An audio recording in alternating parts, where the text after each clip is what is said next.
Good morning, students. Today's subject is legal ethics, in which I am discuss with you the rest powers of the BCI, in which in my last class I have discussed with you the power of the punishment of an advocate for his professional or other misconduct.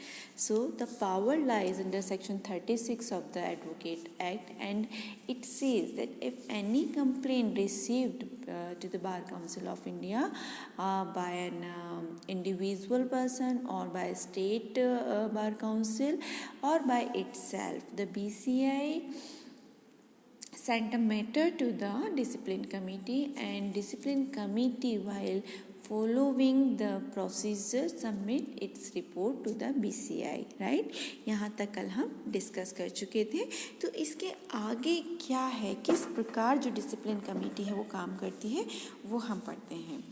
तो the discipline committee of the state bar council of India in disposing of any case of professional और other misconduct of advocate shall observe so far as may be the procedure laid down in section 35 of the act। तो देखिए section 36 के अंतर्गत तो जो है power दी गई है कि किस प्रकार बीसीआई जो है एडवोकेट को प्रोफेशनल और अदर मिसकंडक्ट के लिए पनिश कर सकते हैं, लेकिन इसका प्रोसीजर जो है वो सेक्शन 35 में दिया गया है। तो सेक्शन 35 क्या बोलता है कि in other words in disposing of such case it shall fix a date for its hearing, cause a notice thereof to be given to the advocate concern and attorney general of India. Thus, after giving the advocate concerned and the Attorney General of India an opportunity of being heard, it will dispose of the case and may make any order which the Discipline Committee of a State Bar Council can make under Section 35, subsection 3 of the Advocate Act। देखिए हमने discuss किया कि section 35 में procedure दिया गया है। अब procedure क्या है, तो यहाँ पर ये बताया गया है कि जब भी कोई कंप्लेन मिलेगी बीसीआई को, तो कंप्लेन मिलने के बाद ठीक है, उसे डिस्पोज करने से पहले एक सुनवाई के लिए एक डेट जो है वो फिक्स की जाएगी। सुनवाई किसकी, जिस अधिवक्ता के खिलाफ कंप्लेन की गई है, और उन्हें कोज ऑफ नोटिस है ना, उन्हें ये नोटिस भेजा जाएगा कि आपके खिलाफ ये कंप्लेन दर्ज की गई है, आपको इसके विषय में क्या कहना है, अपना जवाब प्रस्तुत करें। तो ऐसा एक नोटिस किसे भेजा जाएगा, जो कंसर्न एडवोकेट है उन्हें, और attorney general of India, Bharat के जो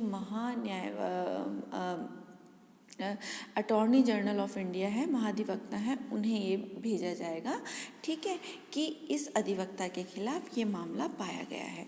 उसके बाद उन्हें सुनवाई का मौका दिया जाएगा, और सुनवाई का मौका देने के बाद जो कुछ भी निर्णय डिसिप्लिन कमेटी लेगी, वो निर्णय जो है वो सुनाया जाएगा।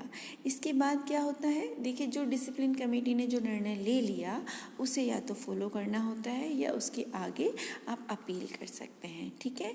तो thus in disposing of such case it may dismiss the plaint, क्या क्या होगा, डिसिप्लिन कमेटी क्या क्या कर सकती है, या तो वो कंप्लेंट को खारिज कर देगी, ठीक है, या फिर वो एडवोकेट को सस्पेंड कर सकती है, ठीक है, कि आप सर्टेन टाइम ऑफ पीरियड तक प्रैक्टिस नहीं करेंगे, ठीक है, या फिर वो एडवोकेट का नाम जो है वो स्टेट रोल से निकाल भी सकते हैं। तो देखिए क्या क्या पनिशमेंट हो गया। पहला कि आपको अधिवक्ता को जो है किसी निश्चित समय अवधि के लिए कोर्ट में प्रैक्टिस करने से रोक दिया जाता है, इट मीन्स सस्पेंशन।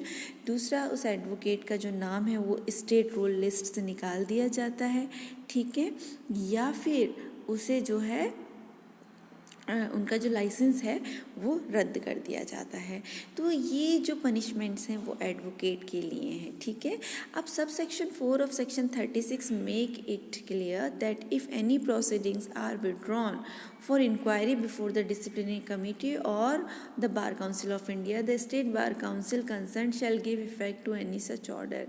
हाँ, अब देखिए एक और बहुत इंपॉर्टेंट चीज़ है, अगर ऐसी कोई कंप्लेन दर्ज करने के बाद विड्रॉ कर ली जाती है, ठीक है, विड्रॉ कर ली, मान लीजिए किसी ने कंप्लेन किया और वो अपनी कंप्लेन वापस ले लेता है, तो फिर जो है बार काउंसिल ऑफ इंडिया वो स्टेट बार काउंसिल, जो संबंधित स्टेट बार काउंसिल है, उसको वो ऑर्डर सेंड कर देती है और वो उसी दिन से इफेक्ट में आ जाता है कि अब ये जो कंप्लेन है वो नहीं कंप्लेन मानी जाएगी क्योंकि ये विड्रॉ कर लिया गया है। तो एडवोकेट जो उनकी पहले स्थिति उसी स्थिति में वो वापस आ जाते हैं, ठीक है। सो ये था हमारा punishment for the advocates of professional और ethic other misconduct, right. So come to the next, that is appellate power. मैंने आपको कहा ना कि अगर कोई सेटिस्फाइड नहीं होता तो वो अपील कर सकता है, तो अब हम बता रहे हैं अपीलेट पावर। तो सेक्शन 37 जो एडवोकेट एक्ट है उसका पावर करता है बार काउंसिल ऑफ इंडिया को to hear appeal against the order of the discipline committee of a state bar council made under section 35 of the act. देखिए, अगर state bar council की discipline committee ने कोई order pass किया है और उस ऑर्डर के खिलाफ एडवोकेट जो हैं, जो कंसर्न एडवोकेट हैं, वो अपील करना चाहते हैं, तो कहाँ करेंगे, वो अपील करेंगे बार काउंसिल ऑफ इंडिया को सेक्शन 37 में, और बीसीआई उस अपील को सुनेंगी, ठीक है। वो सुनेगा कि अपील का जो पर्पस है, क्योंकि एडवोकेट जो सफ़र्ड है वो यहाँ पर अपील कर रहे हैं और अपनी बात कहना चाहते हैं, तो बीसीआई उन्हें सुनेगा। तो सेक्शन 37 क्या कहता है, it provides that any person aggrieved by an order of the discipline committee of a state bar council under section 35 for punishing an advocate for professional or other misconduct, or the Advocate General of the state may, within 60 days of the date of the communication of the order to him, prefer an appeal to the Bar Council of India. Discipline committee का order जब advocate को मिल जाता है, जो साजिश से व्यथित हैं, पीड़ित हैं, वो या एडवोकेट जनरल जो राज्य का महाधिवक्ता है वो भी उस ऑर्डर की प्राप्ति से 60 दिन के अंदर अंदर विदिन 60 डेज बीसीआई में अपील कर सकते हैं, ठीक है।